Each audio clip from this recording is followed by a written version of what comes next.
Hey, what up, guys? Alex here. Today, I want to talk about likability and if it's possible to become more likable in the midst of a conversation with somebody. If we're in sales, if we're trying to win a date with somebody, it's always important to become likable, right? And is it possible to become more likable when we're conversing with someone? What are some techniques that we can use to become more likable? And I want to talk about a couple experiments that show that it is possible, and then go into a technique. So in 1920, scientists conducted what is known as the Little Albert experiment. There was a little baby named Albert, and they presented Albert with a white rat, and they found that Albert had no positive or negative association with that rat. But when they paired that rat with a loud crashing noise, I know it's cruel AF. This experiment was done a long time ago. They found that Albert got real scared. After a couple exposures to the noise and the rat, when baby Albert was presented with just the rat itself, he started associating that rat with the loud noise he hated. And he likely wasn't even aware of it, but Albert started recoiling and crying whenever he saw just the rat. Like I said, I know it's super cruel, but it was done a while back. But this does go to show that people can be negatively conditioned. They can be conditioned to associate negative things in their subconscious mind. And then this begs the question, can we do this positively, right? Can the opposite effect happen when we condition people with positive events?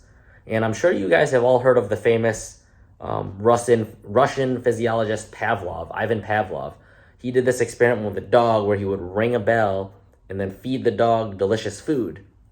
And when he did this enough times, soon enough, of course, that dog would begin to salivate whenever he heard just the sound of the ringing bell by itself. Of course, the dog was completely clueless as to why they were suddenly getting hungry and salivating, but it goes to show that the dog was positively conditioned to associate those two things, delicious food, the sound. And so that begs the question now, can we do this with people? Can people be positively conditioned, especially when we're in conversation with them? In 1994, there was a study done by Ike, Macaulay, and Ryan, and they found that memories are heavily linked to context. So things like environment, events, moods, all of things that were present in the time of that memory, it's heavily linked to it. So for example, we've all had these experiences. Just think back to a time you've heard a song and it instantly brought you back to the time that you heard that song. Whether you were happy, whether you were sad, it instantly changed your mood, right? You could feel the feelings that you had when you first heard that song, or when that song was very influential in your life, right? First dance, wedding song, right? That's a big one. So what does that mean for us in terms of being more likable? How can we use these techniques, these psychological techniques, to become more likable with people? Well, we know that people's moods and memories are highly linked, right? And so if we're able to invoke anything that was present at the time of a positive memory, well, then you can bring up the feelings that are associated with that memory back to the present moment, and then you can help influence, improve their mood, right? This is a really, really cool technique you can use if you want somebody to like you. If you're in sales, you want to make them feel good.